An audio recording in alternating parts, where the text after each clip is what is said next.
Hello and welcome to another update video on the koi fry. So they've been doing quite well since the last update video. As you can see, they've grown a bit, but I'm not sure they've grown 100% to the potential. I feel like they should be a little bit bigger by now, and we'll get into reasons for that later. I've been getting a few issues with some of the fish where they've been sort of bending over and not being able to swim right. In fact, there's one right there, not swimming right. And there's a couple, they eventually die, and I've had about a dozen so far that have done that. And I've been talking to a few people, and apparently what I've been doing with the food is I've been grinding up koi growth food. So it was a 44% protein food, and I've been grinding it up and feeding them that because I didn't want to be buying fry food specifically. So the past month they've been on that, and probably it's not done them very good, and probably was a mistake. They probably would have been a bit bigger by now, and you know, a bit healthier in some cases potentially. So I've bought some more food. So this is the food that I've got for them. It's the 1.2 to 1.5 mil pellet. So it's still a pretty small food, but the biggest one of the fry food. And this is a 10 kilo tub. And the food, the protein in this food is much higher than sort of normal koi food. So the fry food is 56% protein, whereas the koi growth food that I was feeding them on before was 44%. So there's quite a substantial increase in protein, and that will make them grow a hell of a lot better, and hopefully they'll improve in the health a little bit better. And I'm only really going to feed them that until I run out of this tub, which shouldn't be too long, to be honest. They go through about a kilo a week, something like that, so probably 10-11 weeks and they'll be out of that food.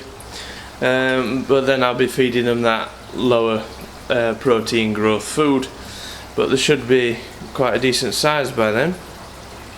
So yeah, that's some of the problems I've been having. Obviously learning what food I need to be feeding fry is a new one for me, and sort of trying to pick out ones that are not very healthy and not doing very well is also a bit difficult.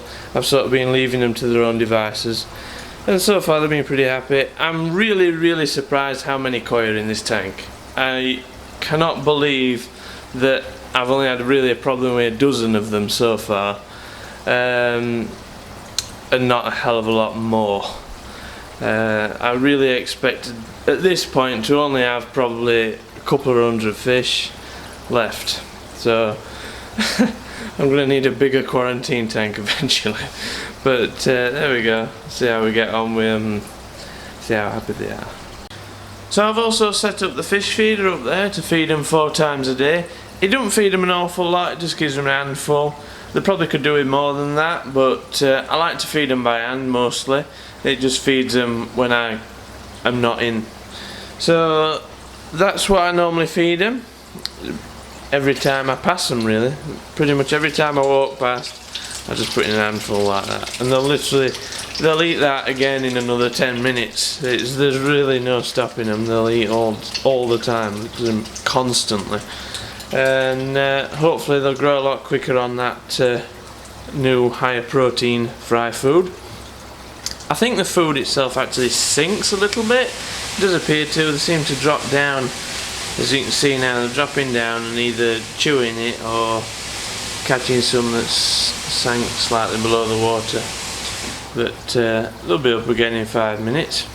And the drum going off just reminded me that not feeding eggs and stuff like that has kind of helped with the state of the drum filter. It's still pretty mucky and it still needs a bit of cleaning, a lot more than it did when I had normal fish in this tank, but it's not so much a problem. The new pump and the higher flow rate is a lot more convenient. It seems to be pulling a lot more muck straight into the drum filter and not sort of clogging up the bottom drain and stuff like that. And obviously it's much easier to purge the system. All I've got to do is wind that pump to maximum and it purges the entire system, so it saves me a lot of time, and the whole water course is staying a lot cleaner than it normally would.